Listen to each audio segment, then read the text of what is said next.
No scripts, no filters, just real conversations. I'm Cathy Townsend. Let's talk.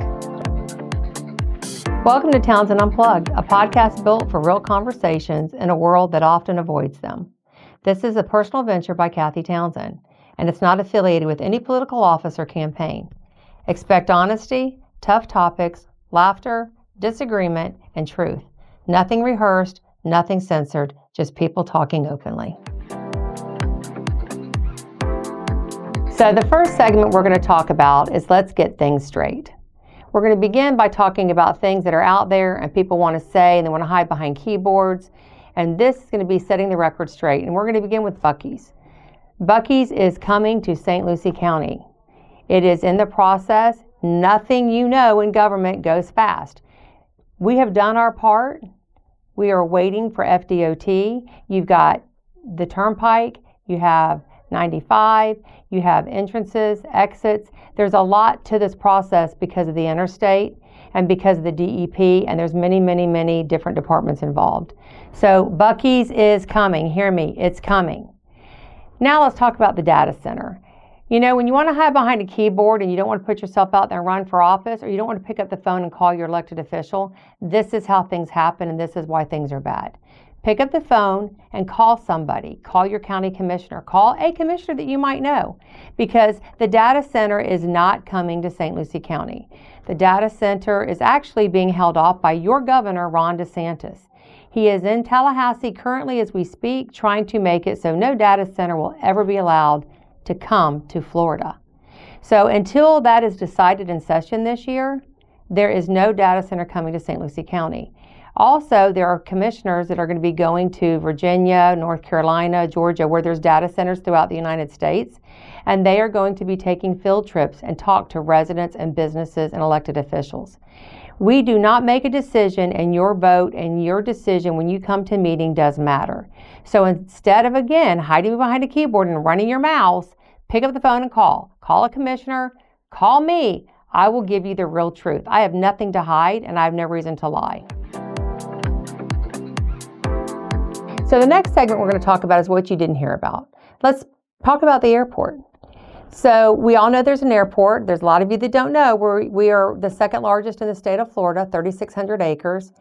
And all the buzz is that our airport's here, it's coming. And now the rumors are it's not coming, nothing's going to be done. Well, I would agree with you. I feel the same way sometimes. But that's because there's FAA, TSA, and the government decided to shut down. Let's not forget that. So when the government shut down, it shut down our airport and our process.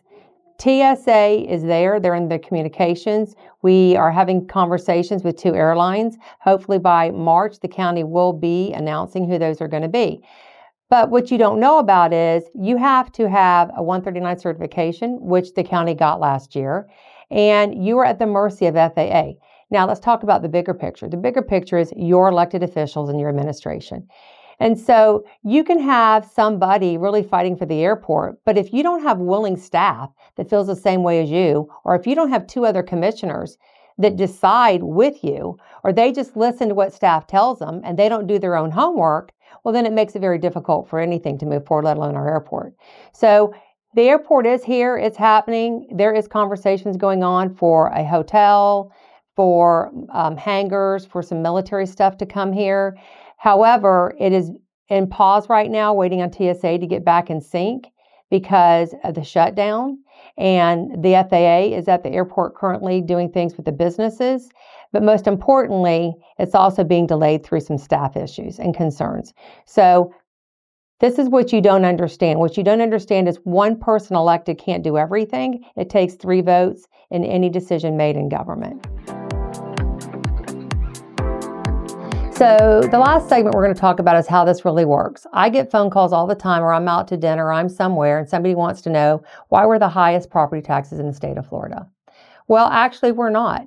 We're not the highest. Out of 67 counties, St. Lucie County was the first to let the voters decide on a referendum to go to vote to see if the fire department should be a standalone district. It got voted in. And when that happened, that board has gone to 3 mills. If you take off the 3 mills on your tax bill, we are not the highest in the state. Now let's break it down even more than that. As a county commissioner is only responsible if you're in the mosquito district or the erosion district. Then you have your ad valorem base rate. We currently are at an 8, but when you add in your school, which the school system's at 6.6, and you add in your Children's Service Council and your transit and everything else combined, if you're in a water district, South Florida Water Management, we are not the highest in the state. And overall, I think you need to understand, if you take your property and pick it up and take it to Indian River County or Martin County, that same property is worth more in Indian River and Martin County. Our values are lower. So if the values are lower, the millage rate has to be higher. Monroe County has the lowest millage rate because they are the highest property value in Florida. So for that reason, they can have a low millage rate. So St. Lucie County is not the highest in the state with your commissioners. The other thing is, if you live in the city of Fort Pierce, city of St. Lucie Village, or the city of Port St. Lucie, that's added. As a commissioner, you are not responsible for anything a city does. For example, Port St. Lucie, the sins of the past, they have a line item in your taxes that says Debt Service Center. That's there because you're paying their back debt. So because of that, that's another line item that as a commissioner, they are not responsible for. So before you get upset with your elected officials that are county commissioners, you need to go and contact them, sit down with them or your property appraiser and let them break down your property tax bill so you can understand when you want to blame somebody, you're blaming the right person that does the right line item in your tax bill.